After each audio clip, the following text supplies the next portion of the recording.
second-class citizenship of African Americans was enforced through violence and intimidation. And we have not fully eliminated the vestiges of that relationship between law enforcement and communities of color. You look at what's happening in society today, and it's hard not to think about what was going on in the 50s and 60s. Not exactly a jury of your peers. Right, we have the Supreme Court, the 1954 court headed by Chief Justice Earl Warren. But remarkably, in a 9-0 decision, these justices agreed with these students. And they said, you're right, these states aren't upholding the 14th Amendment and you are being discriminated against. And this isn't equal protection. You deserve to have a school that's just as nice as white students. They had a cafeteria, we didn't have one. They had a gymnasium, we didn't have one. First aid, we didn't have that. Many books that we received were hand-me-downs.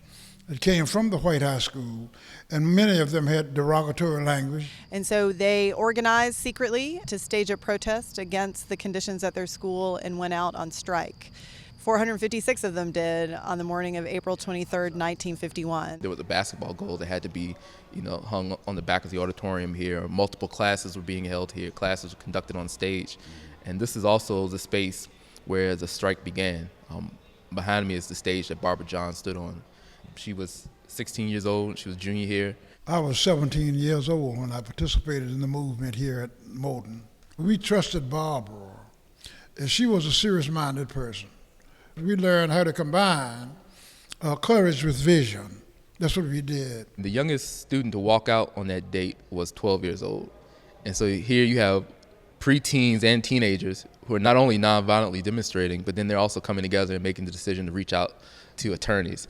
They invite the NAACP to meet with them. They make the decision ultimately that they're going to sue for integration, and they have to win over their parents' support and get the rest of the community behind what they're doing. And so this is 4 years before Rosa Parks. It's 9 years before the sit-ins that happened in Greensboro, North Carolina. So that student protest really was a bellwether of what would come later in terms of civil rights activism.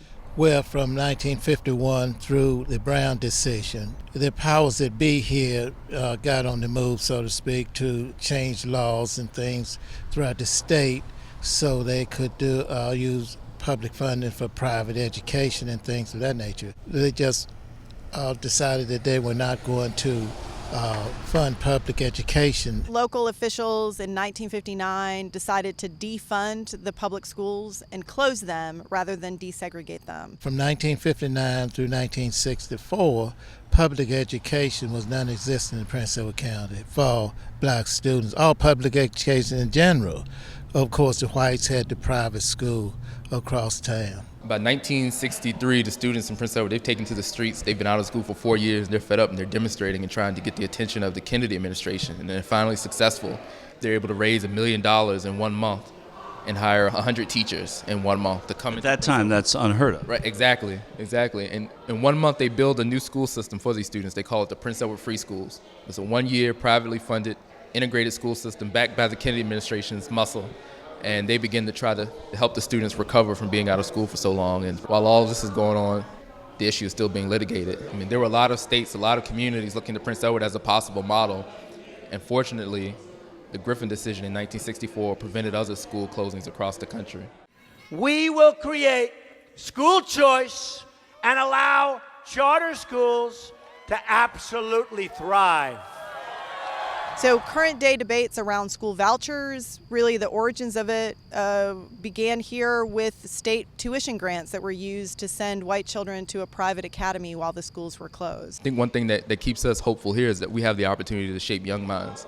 And so we can get them here and we can introduce them to history and show them how citizens just like them, in many cases their exact age, were able to fight for what's important and fight for inclusion and true democracy.